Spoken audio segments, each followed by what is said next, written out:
The VERBUND collection was founded in 2004 in Vienna by the electricity corporation VERBUND. They had this wonderful idea 12 years ago to start with this collection. I run the corporate collection since 12 years together with an advisory board. I thought it would be good to have two lines or two directions. And one direction is about the perception of spaces and places. And the second direction is what we can see here, the feminist avant-garde of the 1970s. I was just always fascinated that a big company like VERBUND would agree to collect feminist art. Actually, yeah, you're right, they didn't agree. They gave me free hands, this was the deal. They choose the budget and I choose the art. So that's it. And so they were also surprised that we collect for feminist art, actually. But then when they saw the first show in Rome in 2010, so they were pleased, they were happy. But they were also surprised. Yeah. Before they didn't know. Yeah. Yeah.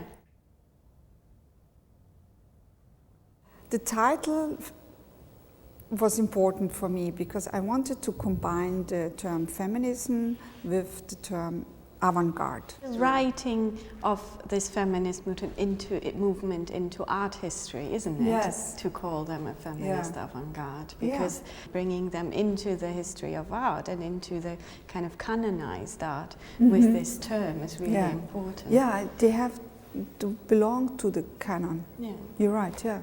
Also what's interesting is that in this exhibition some artists do have similar approaches and making art. Yeah, and subject matters, and so even if they didn't know each other. And this proves it was really a movement, and it has to be, we have to be aware of this. The 1970s was a very specific decade in terms of that a lot of changing went on in art. For example, many artists moved away from painting, especially women used photography. It was very fresh for them, and they could immediately, very spontaneously, they could make their art with photography, video, performance, and actions, and so on.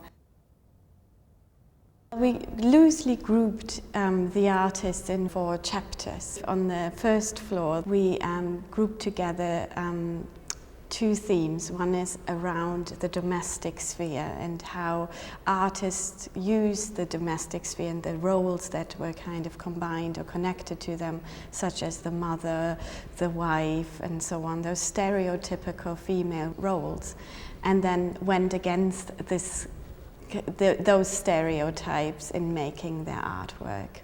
The other one is kind of the idea of norms of beauty.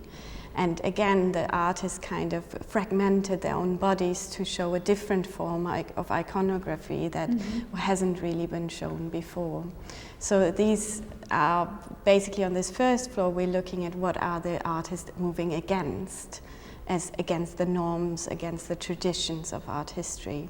And I think on the top floor, we're looking at alter egos and the freedom of liberation of female sexuality, and how that was debated and practiced and shown in those artists' works.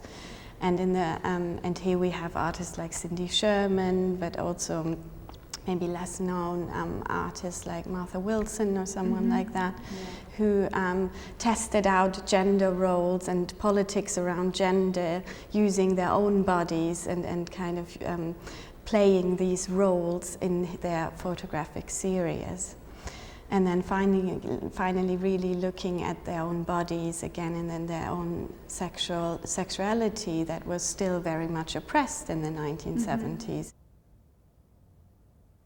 I hope that some of the artists, some of the audiences that are already familiar with some of the feminist artists like Cindy Sherman and others will have the opportunity to discover others beyond what they might have heard of and feel they know so well.